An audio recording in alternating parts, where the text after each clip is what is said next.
మామూలుగా ఎసోంటి లీడర్ అయినా ఎంత చిన్న పార్టీ క్యాండిడేట్ కార్యకర్త అయినా కానీ పక్క పార్టీ మీద పంచులేసి ఇజ్జత్ తీస్తుంటారు.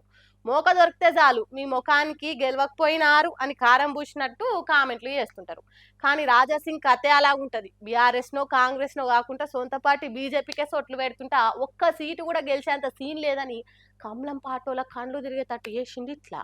బండి సంజయ్ ఈటల నడుమ బయటికి మాటలు అనుకుంటేనే మస్తుగా వారైతుండేవారు కల పార్టీ పరు పోయేటట్టున్నది, పువ్వు పురాగా వాడిపోయేదానికి వస్తట్టుందని ఢిల్లీకెళ్లి కమలం పెద్ద కాకాయలు వచ్చి ఇద్దరిని కూసబెట్టి ఇప్పటి సంది ఇచ్చులు కచ్చకాయలు అనుకుంటా కొట్టుకొని కోపాలు చూపించుకోకుండా కలిసి మెలిసి కమలం పార్టీ గెలుపు కోసం కష్టపడి పనిచేయాలనుకుంటా మోటివేషన్ ఇచ్చిపోయారు మొత్తానికి. ఇక ఈ సీన్ తోని ఇంకింత బలం పెరుగుతుంది కావచ్చు బీజేపీ లాని లీడర్లు అనుకుంటే ఎంబటే ఎంట్రీ ఇచ్చి పార్టీ ఇజ్జతిని గోషమాల్ మేనోళ్ళ కలిపినట్టే మాట్లాడింది ఎమ్మెల్యే రాజాసింగ్. అచ్చా ఏక్ బాత్ బతావో బాయ్, అంటే ఇప్పుడు బండి ఇద్దరిని కలిపి అలాయ్ బలా ఇప్పిస్తే పార్టీ పవర్లోకి వస్తుందా?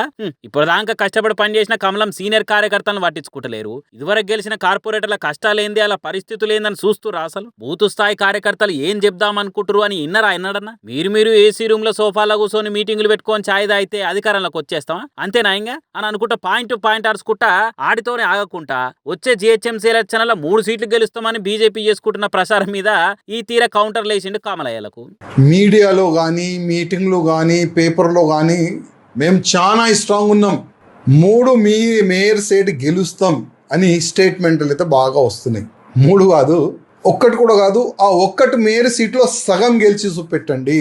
అయ్యో 3 కాదు, ఒక్క సీటు ఒకటి కూడా కాదు, సగమన్న గెలిచి చూపిరని బీజేపీ లీడర్లకు బీపీ లేపే మాటలు అన్నాడు ఇట్లా. ఇక ఇది చూసిన పక్క పార్టీలు ఉండి మీ పార్టీ ఇజ్జత్ తీస్తానికి రియాలిటీ ఏందో జనాలకు చెప్పేదానికి బయటికెళ్ళి ఎవరో బండ్లు బస్సులు బాక్సులు కట్టుకొని బయలులే అక్కరే లేదు. మీ పార్టీ వాళ్ళే చాలు అనుకుంటా మాట్లాడేవారు కలా బీజేపీ వాళ్ళు సమాధానాలు చెప్పి సల్లబడేద్దామని చూస్తున్నారు. ఫస్ట్ ముచ్చట ఏందంటే అసలైన మా పార్టీనే కాదు, ఆయనకు పార్టీకి ఆయన మాట్లాడేదానికి బీజేపీకి ఏం సంబంధం లేదని ఇదివరకే బరాబర్ బహిష్కరించేసి బయటికి పంపించేసినాము. తీసేసిరన్న కోపంలో తిట్టినట్టు గాలి తీసేసినట్టు మాట్లాడితే మాకు పోయేది ఏం లేదు. మా బలం ఏందో మాకు తెలుసు.